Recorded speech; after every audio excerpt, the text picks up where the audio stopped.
Konseya Avrupa'ya dosya hemejdarê de bi rojava Tirkiye kom dibe û di civînê de taybetî cibicînekirina biryarên Dadgeha Mafê Mirovaniya Ewropayî yên derbarê azadkirina hevserokê berî HDP Selahattin Demirtaş ku ev 5 salan di girtîgehê de ye û karsazê Tirk Osman Kavala ku ev 4 salan di girtîgehê de ye dê bênirxandin.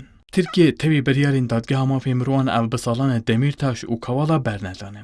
Ji ber vê çendê hukuknasên ku doza Osman Kavala û Selahattin Demirtaş dişopînin, diyar dikin ku ger di 26 mijdarê de Kavala neyê berdan û biryarên derbarê Selahattin Demirtaş de neyên karîger kirin, vê çaxê derxistina Tirkiye ji Konseya Avrupayê dê bê rojevê. Anayasa Mahkemesi aynı gün. Di 26 mijdarê de doza Kavala heye û ez bendê me ku wê bê berdan. Ji ber ku Tirkiye ne çare biryarên Dadgeha Mafê Mirovan bicih bîne. Dadgeh ji bo Demirtaş û Kavala çi dibêje?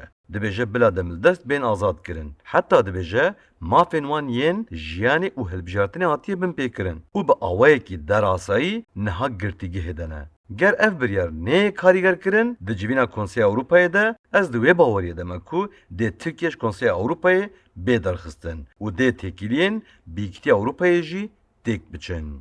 Beramberî wê yekê cigirî Wezîrê Karên Derweyê Tirkiye Faruk Kaymakçî jî da zanîn ku geşedanên erênî di peywendiyên Tirkiye û Yekîtiya Avrupayê de hene. Lê pisporê peywendiyên navdewletî Profesör Doktor Haydar Çakmak dibêje ev gotinên cigirî Wezîrê Karên Derve di cih danînin. Avrupa Birliği'nin Türkiye raporu yayınlandı. Raporta Yekîtiya Avrupayê derbarê Tirkiyeyê de çend rojberiya niha hate parvekirin. Di raportê de Tirkiye di warê serdestiya hiqûqê, demokrasî, edalet û mafê mirovan de yanî di hemû mijaran de paşvemaye û her lawaz dibe. Li gel vê yekê niha jî biryarên Dadgeha Mafê Mirovan nayên cîbicîkirin, Demirtaş û Kavala nayên berdan. Ji xwe ew bi salan Tayyip Erdogan dijî Ewropayê dê çawa peywendî erênî bibin.